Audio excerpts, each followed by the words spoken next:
En 1962, Madame Taron, vous occupiez le poste de secrétaire du comité d'organisation du Festival international de Metz.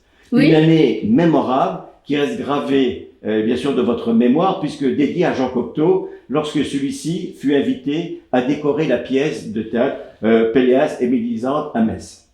Des souvenirs particulièrement vifs de sa visite dans la ville qui mettent en évidence parfois son caractère exigeant, voire intraitable quant aux accessoires disponibles pour la représentation de Péléas. Et à ce titre, pourriez-nous vous parler, relater l'incident où Jean Cocteau menaça de tout quitter si une perruque aux dimensions appropriées pour Mélisande n'était pas obtenue. C'est exact.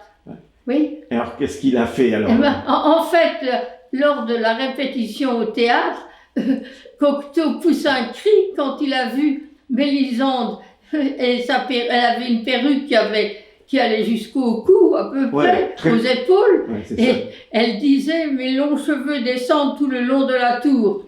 Évidemment, c'était pas du tout conforme, mais ça, Cocteau a poussé un cri, a dit il me faut une perruque de plus d'un mètre. Et le magasin des accessoires du théâtre de Metz ne disposait pas d'un tel instrument. Il a sur le champ téléphoné au coiffeur Alexandre à Paris, qui a envoyé le lendemain un garçon avec une valise qui contenait une grande perruque d'1 mètre. Et Cocteau était satisfait et la répétition a pu continuer. Parce qu'il avait menacé même de tout quitter. Il avait menacé de tout quitter si on ne changeait pas cette question de perruque. Ben, c'est une opération qui était assez coûteuse. C'était coûteux. Je ne sais pas ce que ça a coûté, ni comment, je ne me rappelle plus. Si ça doit être évidemment le festival qui a payé, mais ce détail m'échappe. Oui, seulement, en fait, on a eu un garçon de chez Alexandre qui a apporté la perruque satisfaisante. Ça a été un des nombreux déboires financiers du festival. Oui, parce que à la suite, quand vous avez fait les comptes du festival, ils étaient plus que dans le rouge, je crois. Les comptes ont été largement perturbés. Ouais. Les comptes de l'association Festival de Metz ont été plus que perturbés par le festival. Ah, d'accord. Il a fallu l'année suivante faire un festival dit commercial pour essayer de récupérer. Et puis surtout, tous les membres du comité ont cautionné personnellement un frais de la banque. On s'est engagé chacun, on était une dizaine au comité, auprès de la Banque Populaire pour un prêt pour payer les factures du festival. Et cette dérive, entre guillemets, financière, était due en partie à cause des exigences de Cocteau ou pas? Oui, mais beaucoup. Beaucoup. Beaucoup, parce que c'était dans tous les domaines. Ouais. Donc il était assez perfectionniste, il voulait vraiment... Et puis, parce qu'il voulait que tout soit parfait, effectivement tout a été très cher, ça a été très réussi, mais très coûteux. Très coûteux. Mais bon, ça c'est l'aspect du personnage, mais il a un autre aspect du personnage. Il était aussi d'une grande bienveillance avec les personnes qu'il avait autour de lui, quand même. C'était quelqu'un humainement qui était pas hautain, qui était proche des autres. Comment vous l'avez perçu Oui, je ne me souviens pas là personnellement de détails, mais enfin effectivement il avait un comportement normal vis-à-vis de ceux qui travaillaient avec lui et avec nous. Et peut-être un peu, comment dire, le poète, il était un peu ailleurs, il n'est pas toujours... De temps en temps, oui, c'est ça. Il était aussi dans ses rêves, parce qu'il y a aussi eu l'histoire des fleurs. Il y avait les fleurs, sur le lit de mort de... je crois que c'est Geneviève. Geneviève, c'est ça. Qui est décédée, et sur son lit de mort, on met des fleurs. D'accord. Alors, Cocteau, une fois de plus, a poussé un cri d'horreur quand il a vu le bouquet de fleurs que le théâtre de Metz réservait. Un petit bouquet de fleurs artificielles. Oui. Alors, il a décidé d'arrêter toute la répétition et avec quelques-uns, on est allé au magasin de fleurs des pompes funèbres à Metz.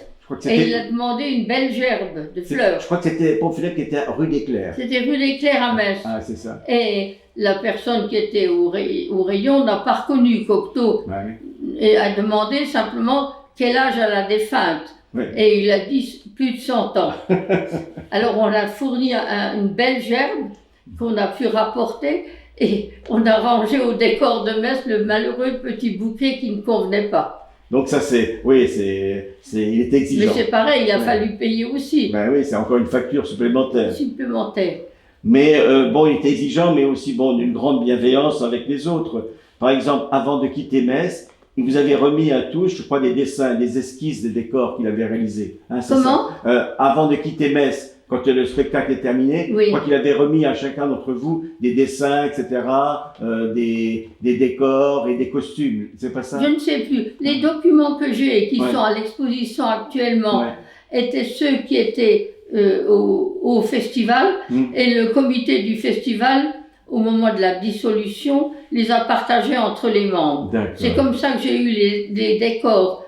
Il y a 2 décors. Deux décors, c'est Et ça. 2 dessins de costumes Mm. qui sont à l'exposition. Ça a été ma part dans le partage des membres du comité. Un autre exemple, on relatait, si vous voulez, un fait divers, si vous voulez, la réception qui avait suivi la représentation de Pélias et Mélisande au palais du gouverneur. Oui, Vous vous souvenez de cette rencontre avec le général Massu, parfaitement. où le poète ne savait pas comment se défaire de ce personnage plein d'entrain, relatant ses faits militaires. Ouais, Pouvez-nous exactement. raconter, parce que vous étiez vraiment tout près, tout près. J'étais entre Massu et Cocteau. Ouais. Je me souviens très bien du général Massu. Il s'appuyait sur une espèce de table vitrine, laquelle contenait d'ailleurs les souvenirs du maréchal Leclerc. Et il avait les bras tendus et il empêchait Cocteau en quelque sorte de sortir. Et Cocteau, fatigué, c'était après la représentation, et il n'était plus jeune, et voulait s'en aller. Et le général Massu ne cessait de raconter ses souvenirs du passage du Rhin pour la libération de Strasbourg. Ça ne devait pas beaucoup intéresser le poète, je suppose. Évidemment, ça n'intéressait absolument pas Cocteau, qui ne manifestait rien, ni pour ni contre, mais qui entrecoupait les récits du général de « Ah, au revoir, je vais me retirer ». Le général n'entendait rien et poursuivait ses récits de bataille. Finalement, Cocteau a réussi à partir et à remercier le général Massu de son invitation. Et il est parti avec Dermite, qui était un petit peu de tous les instants. Oui, c'était son compagnon. Dermite, c'était on a dit son fils adoptif. Oui, parce qu'il l'avait Voilà. pris comme fils adoptif, c'est ça. Qui était très sympathique et très gentil d'ailleurs, Mm. qui assistait à toutes les répétitions. Exactement. Ah ben écoutez, c'est formidable. Ce que vous avez relaté là, c'est intéressant parce que ça nous montre. Oui, mais je le vois encore. Ouais, c'est Et le incroyable. général Massu n'était pas quelqu'un qui s'interrompait quand on voulait l'interrompre. Lui, Oui, il voulait oui. poursuivre ses récits. Tout à fait. Ben, merci beaucoup, madame. Hein? Merci beaucoup pour Mais tout je ça. vous en prie.